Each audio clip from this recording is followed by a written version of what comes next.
Super Megafest presents Super Retrofest.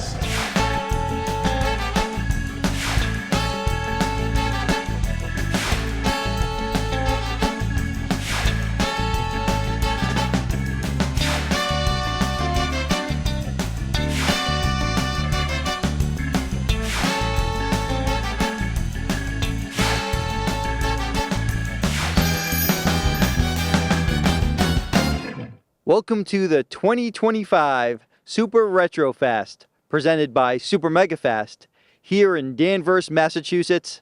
My name is David Ciccariella. Well, we're going to see some special guests, cosplayers, and a lot more. Let's go and have some fun.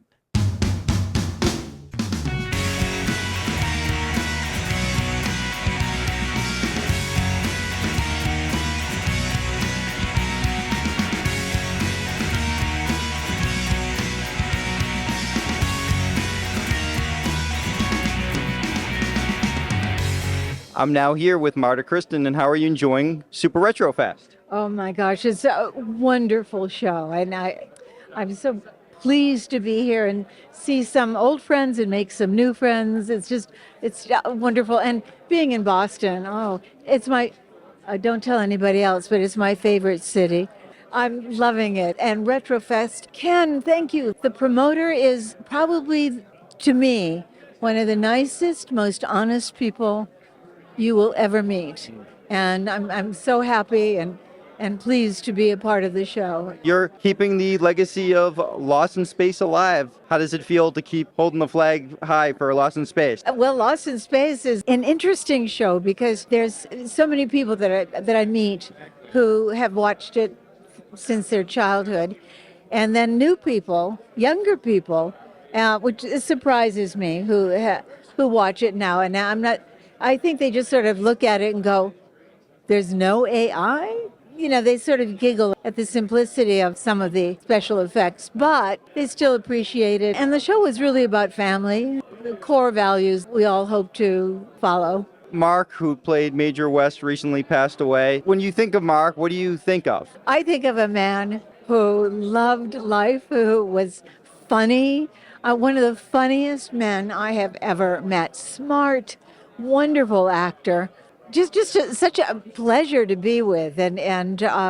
you know, he was a bit of a flirt with the women, and he was a barker. I mean, he would get up, and if he didn't have anybody in front of his table, he'd be calling out to everybody saying, "Hey, come on over here, let's talk, come on, hey, come on." And you know, eventually they would be talking so long they would buy a picture, you know. Oh, he was wonderful, wonderful. And he's from here. He was from Massachusetts. He's from Scituate, Massachusetts. And he'd always say, "Marta, how do you spell Scituate?" And I'd say, "Mark, I don't know." I miss him every day. You were also in Beach Blanket Bingo. And how was that experience? It was cold. I was playing a mermaid, and I was in the water half the time. And it was in November. California can actually be quite cold in November. I remember the wonderful director calling out on his megaphone, "Marta, smile!" And I'd be, trying to smile. But it was, I mean, Buster Keaton was in it, and that was, to me, probably a highlight of my career, one of the highlights, because he was one of the greats in early filmmaking. I'm now here with Jack O'Halloran, and how are you enjoying Super Retrofest? Well, we're having a good time. Not too bad. It must be great to be out and meeting all your fans. It is, actually. And I lived in Boston for several years, so a lot of good friends up here. Most people know you as Non in Superman 1 and Superman 2. Gene Hackman recently passed away. What memories do you have working with Gene? Oh, he was a great friend. We did 3 pictures together, March or Die, and then Superman 1 and Superman 2.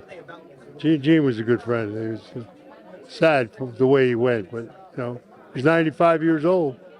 God bless him. And could you share any memories working with Christopher Reeve? Chris was he was a young kid at the time, first big picture, you know, but it was okay. You know, we had a great time on the movie. There's a lot of great people in the film, but we enjoyed it. Now, Superman was the first ever big blockbuster in the superhero franchise films. What was it like for you to watch that movie on the big screen for the first time? I mean, I enjoyed it. When they came to me to do it, I wanted to do it because Jackie Gleason was a friend of mine, and he did a Deaf, Dumb, Mutant Jigo, and he made an Oscar. I said, if I ever get a chance to play a role where I'm using facial expression and body language, I would embrace it. So Nan was the perfect role. You know, and I talked to Donner, and I took this big lump of a guy and played him like a child. And it worked out very well. George Foreman recently passed away. Did you work with George? George and I boxed in New York back in 69, I think, 68, something like that. Wow. A long time ago. Good friend of mine. George is a good guy.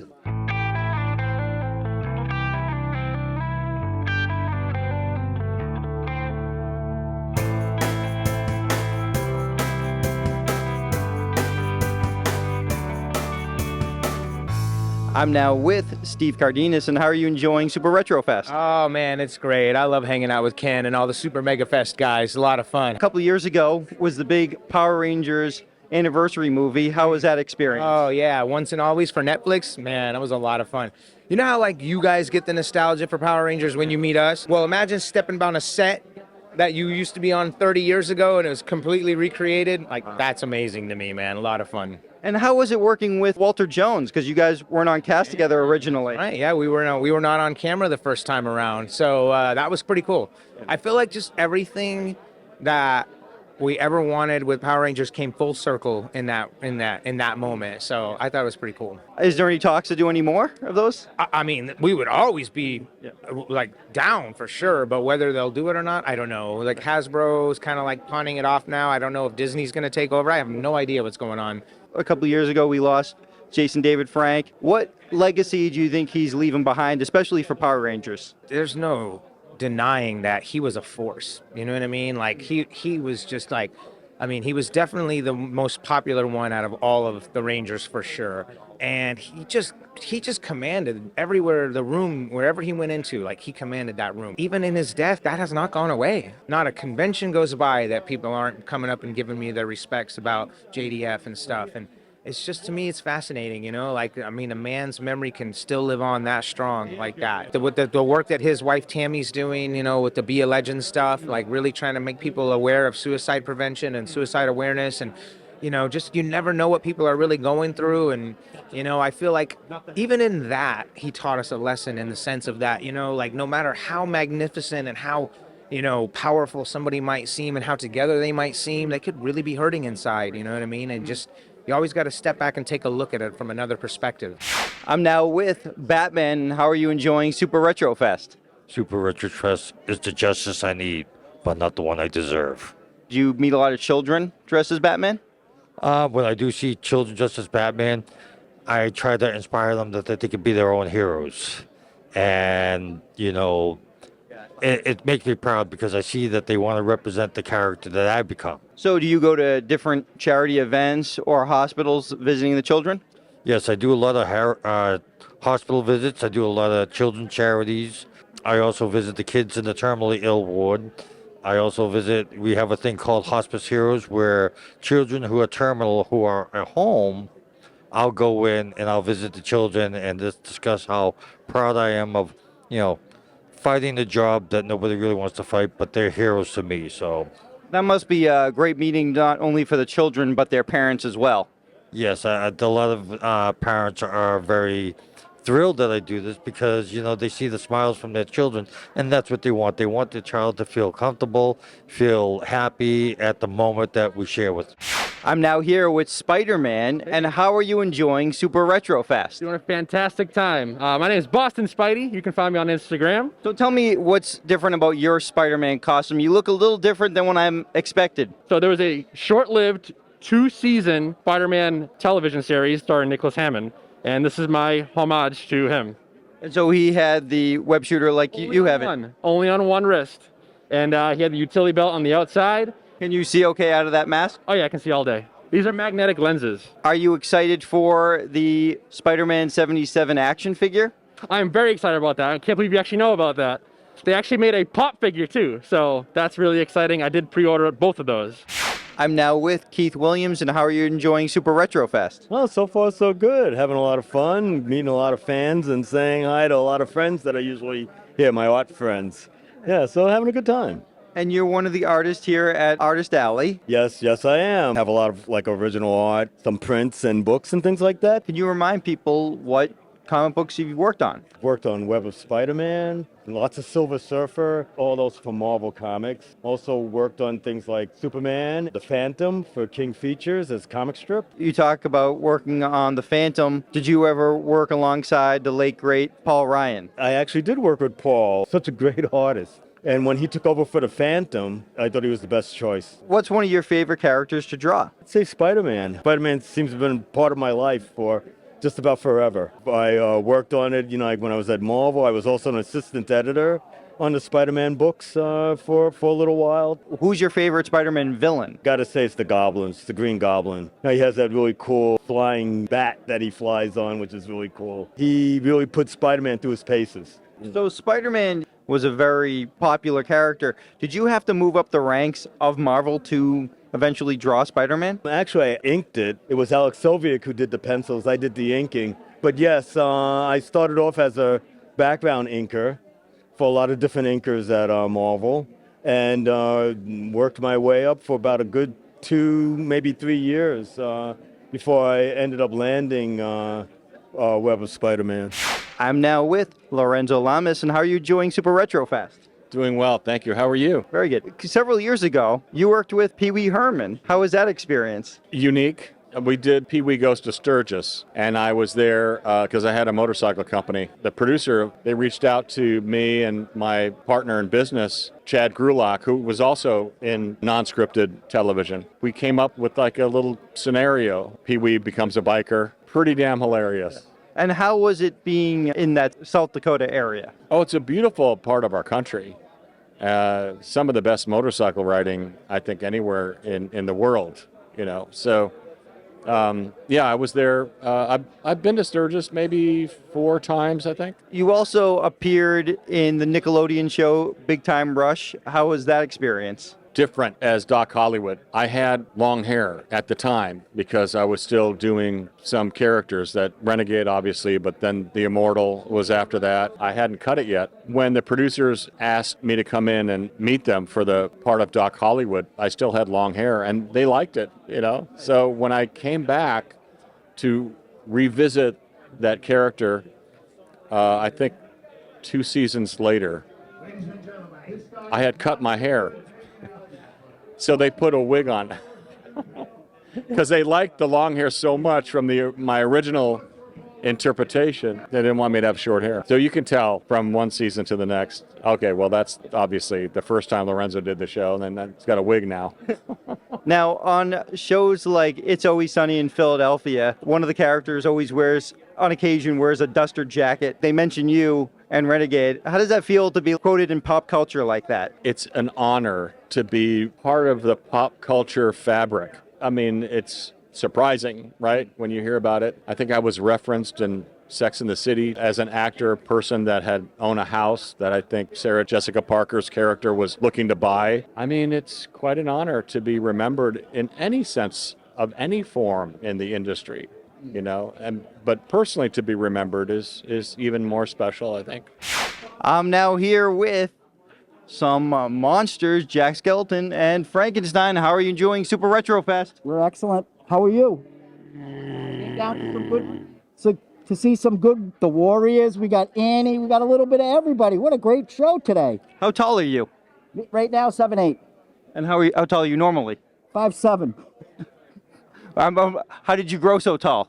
I ate my carrots, and everybody said it was for your eyesight, but it wasn't. Look what happened. Yeah, tall man.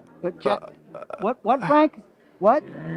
He's getting mad now. I'm ignoring Frank, and you don't like me ignoring you, right? And you don't like fire, right? Fire bad. Fire bad for Frank. Yeah. Wow. That's all right. I'm looking out for him. He doesn't get out much, but he is single. And he's available tonight. He's got 2 shows, 8 and 10.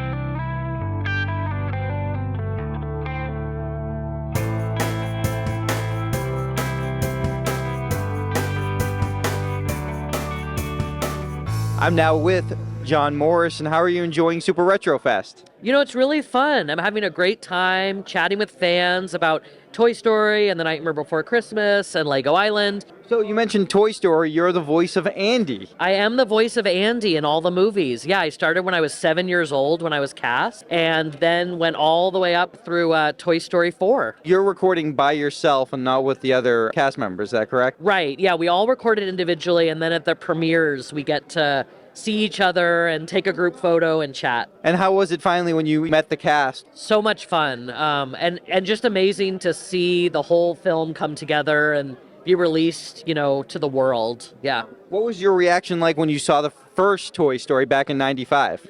Surreal in the best way, especially because it was the first feature-length animated film created with computers. And just seeing that, you know, they had shown me kind of little snippets here and there, but to see everything come together was phenomenal. Who's your favorite Toy Story character, as in like the toy? Oh, gosh. I mean, I have a special place, you know, for all of them. I would say Woody maybe has an extra special place because he's Andy's first favorite toy. And how was that scene, I believe it's in the third movie, where Andy gives his toys away? Was that kind of pretty emotional, right? Yeah, a lot of people talk about how emotional that was for them to watch that, and it was emotional for me to record it. Absolutely, very emotional, yeah. There's talks of another Toy Story film. I know you might not know much about it, but are you excited even if there's a new one in the works? Yeah, I am excited. I'm excited when the story continues and we see familiar characters and then maybe meet new characters, and I'm always, you know, I love Toy Story just like everyone else. So yeah, totally excited. Now, Nightmare Before Christmas, what was your interactions like with Tim Burton? You know, I just worked on that movie for one day, and it was like all the kids and me and Tim Burton and Henry Selick, and it was in San Francisco, and I remember we got to see the models, and it was just so cool and spooky and quirky. How is it when people come up to you and say this is their favorite movie to watch every Christmas time? Yeah, so people watch it at Christmas, people watch it at Halloween, and people say they decorate their whole house, you know, in The Nightmare Before Christmas, and there's a huge fandom and almost like a cult following with that movie, and so it's always fun to see. I'm now with Margaret, Kerry, Tinkerbell from Peter Pan, and how are you enjoying Super Retrofest? Oh, having a grand time. The nicest people here, but I have to pull away to see all the other tables. That's my problem, to get that hour out there to get looking. You're Tinkerbell. I am Tinkerbell. It means that 73 years ago, when they made the film Peter Pan, they did not have computers or any of that, so they had to do it live. So they would cast somebody in the role, actually film it on 35 millimeter film, process the film, take out certain key pictures of what was going, draw that, and then they had in-betweeners that made it a movement. I'm a dancer. So I don't know if you've ever noticed, but when she walks like a dancer. I gave her her walk, so it made her different. And the wonderful man who put me in the part, Mark Davis, he's the one who actually, I mean, it was so amazing. When I read the book, Peter Pan, there's only a little thing that tells you what Tinkerbell looked like. It said, the night lights were burning brightly as Mr. and Mrs. Darling left for the party. But suddenly, there was a light in the room, and it was going in and out, and in the time that it takes me to tell you, it had been in every drawer and every pocket looking for Peter Pan's shadow. However, when it stopped, you found it was not a light. It was a little fairy, a girl named Tinkerbell, no bigger than your hand and still growing. And she was clothed in a skeletal leaf cut low and square, which showed her figure to best advantage. And Mark Davis took that and then made this wonderful, marvelous character that people just fell in love with. And of course, then he cast me in the role, so I know how smart he is. What was your first reaction when you saw the movie on the big screen? Oh, I thought, no, wait a minute, that is animated. That is animated. No, that's me. No, it's animation. Come on, Margaret. No, that's me. And I love it every time that I see it. And look at the audience who is having such a good time. Many years before that movie was made, in Marceline, Missouri, there was a traveling group that was doing the stage show of Peter Pan. And there were some kids from the school, the high school, that were there to see this. It was a big deal, as you can imagine. And then the show left, and then the school started talking and decided that they wanted to do that play for the school. Guess who played Peter Pan? It was Mr. Disney. He played Peter Pan. His brother pulled the rope. It just warmed my heart to know that. He loved this show and played it. And one of the few males that played the part of Peter Pan. Usually it's a female, you know. I went to see Peter Pan on ice when I was a child. How did you enjoy seeing figure skaters playing Tinkerbell? Well, I couldn't understand how they could do it in the first place because they actually put thin things on the bottom of their shoes and skated. I came from Southern California, where there is no ice and there is no snow. I was 31 years old before I ever saw it snow. They were fabulous. So it was understanding both of what they did to pull it together, because you couldn't do everything, of course. And the music went with it. The choreography was sensational. In fact, I went to see it twice. And what did you think about the other voice cast for Peter Pan? Bobby Driscoll, of course, we had just gotten through doing a picture together where he was my younger brother. Well, of course, I just thought they were wonderful. And of course, Captain Hook. Oh, he and Mr. Smee and all the... we were sent over at the 10th anniversary, I think it was, of the movie, as a group over to London to salute it and so on, and to watch everybody's eyes and ears. As you notice, everybody speaks with a British accent except Peter Pan. Bobby Driscoll could have done it, but they thought, I asked Mark Davis, the man who designed her, who did everything for her, why? And he said they thought it would be interesting. You ask most people, they didn't notice that he didn't speak with an English accent. That you worked on the Lone Ranger? Yes, I was Jane Carter, and I got to do the line, "No, Dad, he's the Lone Ranger." One of my highlights of my career, because I loved the Lone Ranger. And how was Clayton Moore and Jay Silverhills? They were wonderful. I was working at a Desilu. We were doing a Desilu stage, which is a rather small stage. So they put all five scenes on the sound stage so we didn't have to go anyplace else in the location. And of course, the workmen who were putting things up had been working with each other, and they had some interesting words. So Clayton Moore and Jason would take me over at the side and we would talk show business. So I didn't have to listen to it. I didn't ask them to do it. They did it. They were gentlemen. It was really a great time. Finally, I have to bring up the Three Stooges. The Three Stooges. We had Curly Joe, Larry, and Moe. Were they nice guys? Oh, they were lovely. They were more fun, professional. They knew exactly what they were going to do, how they were going to do it, so you could turn them loose. You know, you didn't have to tell them to hit this mark or anything. If Moe combed his hair back when we went sometimes out to lunch, nobody recognized him. Wow. Is that not? Wow. So it was the hairdo. I'm taller than they are. I'm 5'2", they're shorter than I am. They are such professionals. I saw Moe one time, he's doing a scene. They had put electric wiring. That was the story. We're shooting it, and he's down on his knees, and he's going around. And I could see his fingers were bleeding. They were so professional. I'm dying, but I'm still going to do the scene. So it's been a great life. I've been in show business almost 92 years now, and I love every minute of it. But I really want to give the credit to Mark Davis, the great, great, great artist that did so many wonderful things. And he was a sweet man, and his wife, who of course designed costume. So what a couple.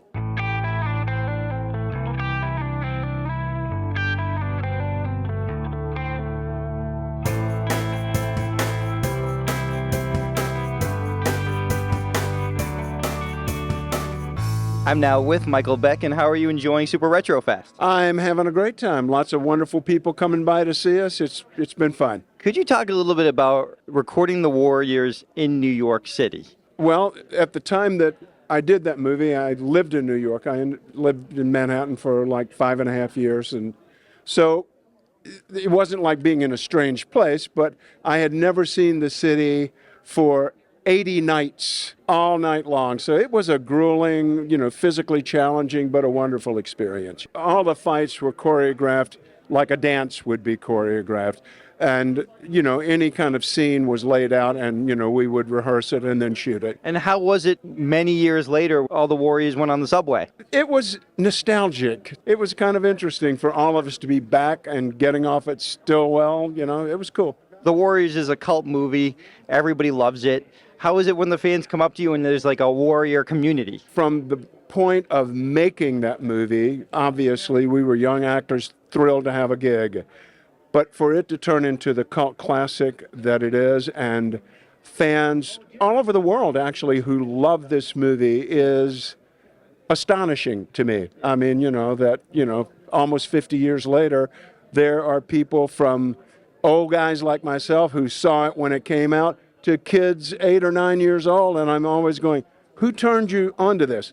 Your granddad now, right? Yeah. So it's a pretty amazing experience. Why do you think it connects with people from other countries? Well, the story, it's based on the Anabasis, which is Greek soldiers fighting their way back from Persia back to the ocean, back to Coney Island, so that they can get home. So it's a common theme, of the innocent accused of doing something they didn't do, and the race to get home where they're safe. So that theme, kind of resonates with all of us, yeah. Speaking of Coney Island, when you go there now, or when you went there after the movie was released, does it feel different now? Well, it's gone through a lot of, physical changes over the years, but, there's still Coney Island, still got the Ferris wheel, still got a good hot dogs. What can I tell you? Do you have a favorite ride there? No, I never took any rides there, no. I'm now with Thomas G. Waits, and how are you enjoying Super Retrofest? Oh, I'm having a good time. Yeah, it's really nice. It's a beautiful day outside, and I don't think there's anything like a beautiful day in New England. There's something about the New England air, and it's robust. I guess like the people from New England, robust, but warm. It's beautiful. It's beautiful to be here. And how was it recording in New York City, especially those locations, when doing the Warriors? Even though I was only on the job for 7 weeks, we grew very close together. When you work all night, every night, day in, day out, week in, week out, you sleep all day and you work all night, you develop a sort of emotional madness. You connect you're like a zombie. You're living the opposite of life. There were times when the local gangs really didn't want us shooting there. So they'd have to send the producers up with some payola, There was one day I remember when it was me and Michael and James, and we were just walking from our trailers to the set, and these 3 guys were like on a bridge, and they're like, they were really ready to kick our ass. Wow. Yeah, they were gonna come down and mix it up with us. Yeah. And believe me, they would have kicked our asses.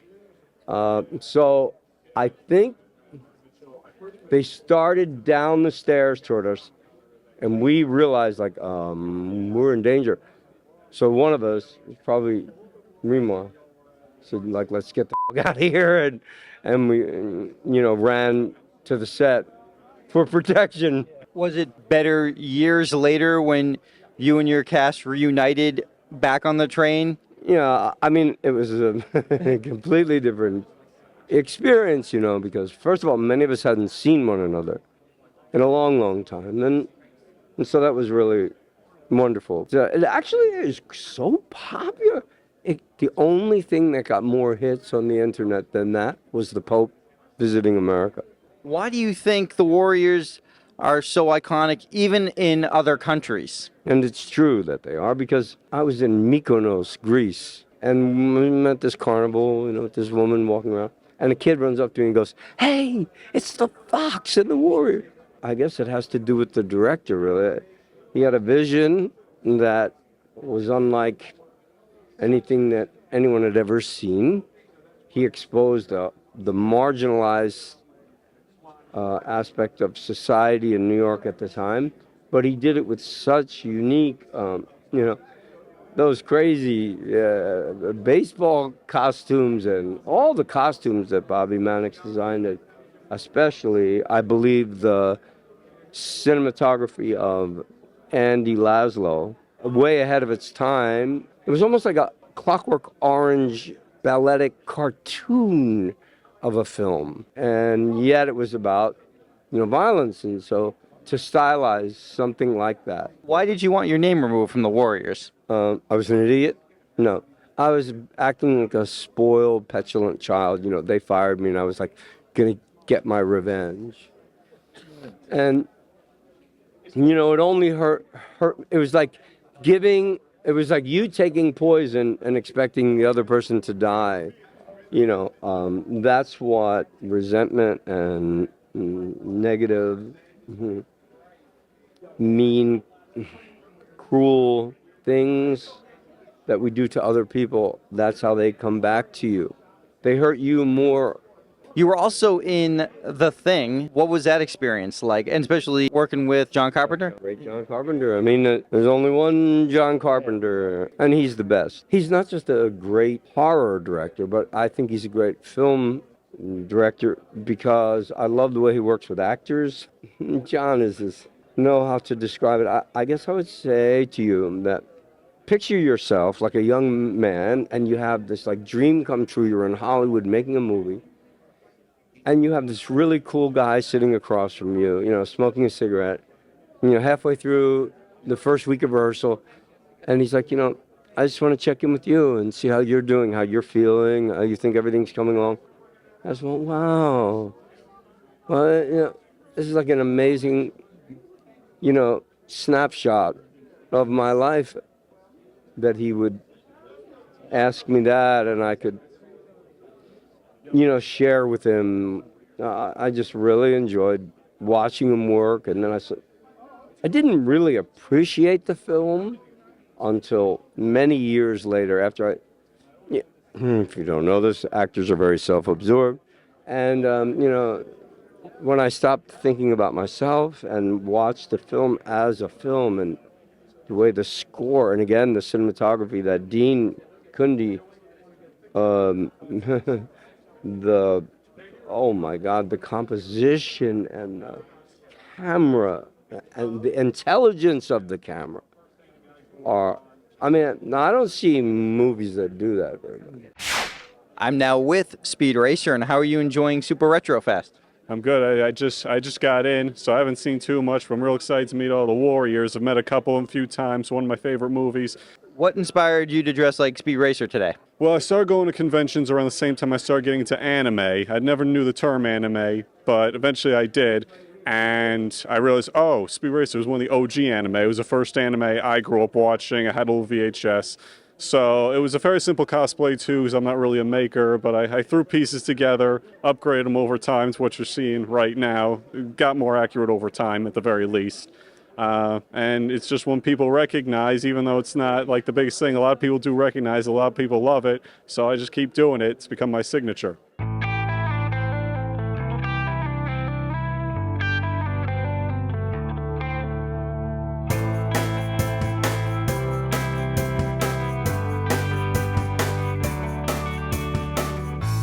I'm now with Tony Daniels, and how are you enjoying Super Retrofest? I am enjoying every moment of it. You have such a prolific voiceover career. Obviously, you're Gambit in X-Men, the original series. In the original series, Chris Potter was cast as Gambit first.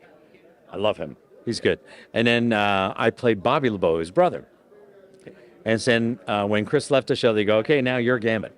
Because Chris is a great actor. In fact, as I voiced for CBC Television of Canada, we had a bunch of shows, and one of them, Chris was starting, and I get to say, starring Chris Potter, so yeah, it's really cool. What is this, Tony the Tiger? Yes, I know him very well. I just lucked out that I got to work with Thor Ravenscroft in 2004. They didn't get a clean line from him on something, and then I did it, and they said, this is amazing. There's a lot of stuff. What else are you currently working on? See this list?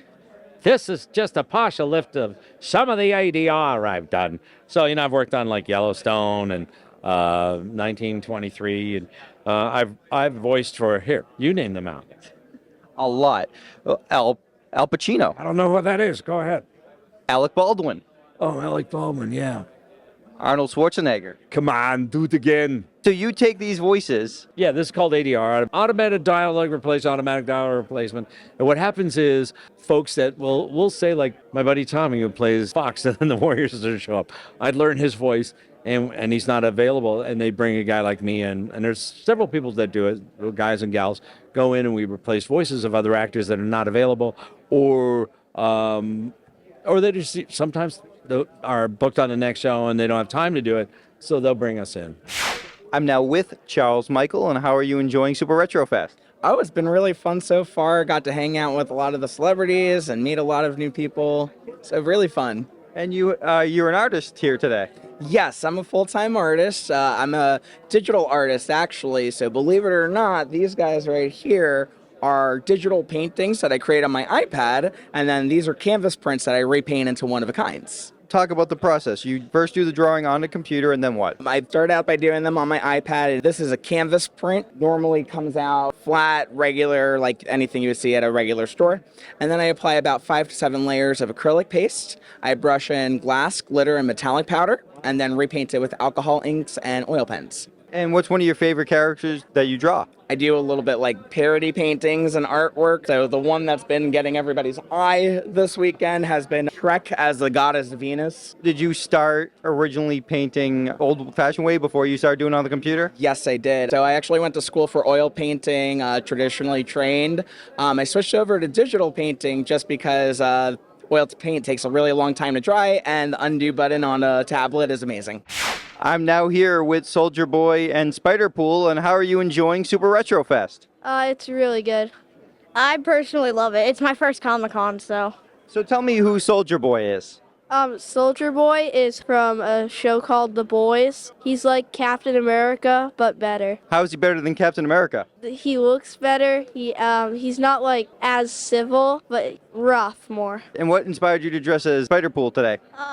I wanted to do Deadpool, but I didn't have a Deadpool costume. But I had a Spider-Man costume. So I just put on my Deadpool hoodie, threw my Spider-Man costume on, and then I became Spider-Pool.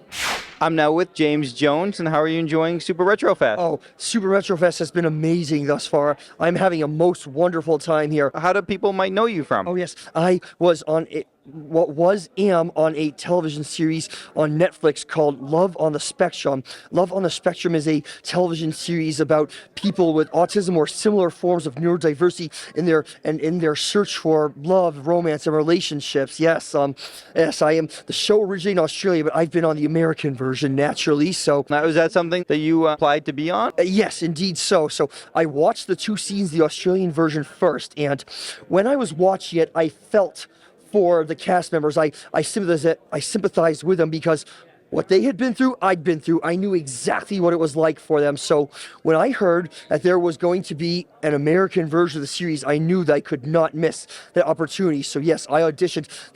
I went online. They had a form. I forget where, but yes, on their webpage they said, if you wish to audition, please send a photograph of yourself, a brief introduction to this email address here, which I did. And what was your favorite part being on that show? Wow, that is hard to say. So many amazing things have come from that show. My life has changed so many ways, and well, being able to being a featured guest at conventions obviously is pretty nice, but I think the main thing is I've met so many new people, made so many new friends. Absolutely. This has really changed my life for the better. Everything, it's so amazing what has happened since I appeared on that show. As I said, I've met so many amazingly wonderful people through that show and expanded my circle so much. It's been wonderful. And I love your belt to hold all your water. Thank you. Yes, thank you. I had this belt custom made by Leathersmith. So yes, yes, it's excellent for events like this. It's wonderful. Helps me to stay hydrated, keeps my hands free. So yes, thank you. I'm now with Paul Blake, and how are you enjoying Super Retrofest? Awful place. Awful people. Just a dreadful experience, I have to say. That's exactly what Greedo would say. Exactly. Yeah. No. I mean, it's cool. Yeah, I had a lovely time in Boston. You're Greedo from the iconic, legendary Star Wars. Well, thank you. Yes, I'm an icon. Immortalized in plastic now, I believe. Yeah, lots of figures and things. So who shot first? Well, he did, of course. Yeah. I mean, if I'd shot first, I would naturally have run off with Princess Leia, defeated Vader. The whole empire would have been mine. But in fact, why didn't I shoot him at the time? I mean, ridiculous. And all I wanted was the money for the Millennium Falcon. God damn it, I should have shot him. Could you talk about filming that scene? Well, I mean, it was so long ago. How long now? Nearly 45 years ago. And I remember odd bits and pieces of it. I remember dying in it because that was a dummy that had to be placed in the seat that Greedo was sitting opposite her, and then was blown to bits, and the costume ripped off the dummy, still on fire, still flaming, and which I then had to put back on, and it was pretty damn scary. And then they poured acid on it to make it steam as well. Mind you, actors in those days were 10 a penny, so they could have soon replaced me. During the casting for Star Wars, did you know that going in you were going to play Greedo? I was terribly lucky. I mean, I just met George, who was remarkably, demonstratively charming, and offered me the job. I don't think he even offered it to me. He just presumed I would turn up the following week, but he was desperate for cheap actors, and I was probably one of the cheapest around. So, yeah, I was incredibly lucky. But I have Anthony Daniels to thank, because that's how I got the job. I was working for the BBC with him on a children's TV thing, and he rang up and said, I'm doing this sci-fi movie, and the director needs some other actors. Are you interested? And yeah, okay. And what was your reaction seeing that first film for the first time? Well, I think the same as all the fans. I was completely blown away. The moment the Star Destroyer goes over your head and that rumble of Dolby sound hits you in the Tai Chi Center, I was transfixed as everyone else was. So it was pretty cool seeing it for the first time. But I didn't see I didn't go to the premiere because I didn't see the movie until about a year later. And I was in a normal cinema in London, in Leicester Square, with a normal crowd, and was as excited as they were, because it was pretty cool. In fact, all the way through, because the cantina scene doesn't come till quite a long way into the movie. I thought, oh God, that's another movie I'm not in. I've been cut from this, so because I didn't recognise any of it up until that point. And when they started playing the cantina music, and I kind of recognised then I recognised little snippets of the set, and I thought, maybe I am in this film. And then when I saw it, I was so excited, I said, that's me.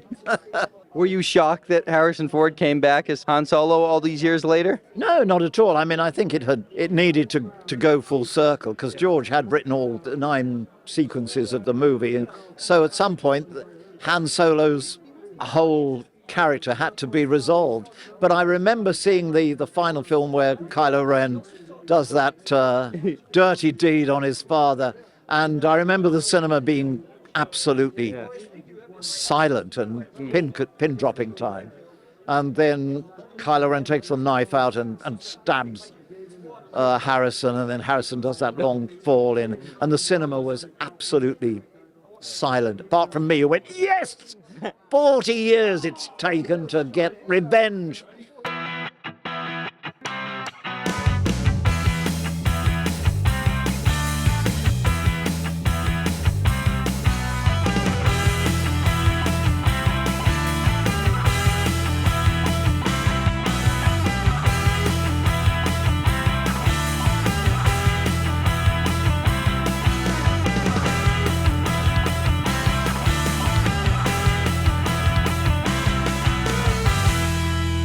That was the 2025 Super Retrofest here in Danvers, Massachusetts. And as you can tell, it's a really fun convention. A lot of great special guests and a lot of cool things to check out. My name is David Ciccariella. Thanks for watching.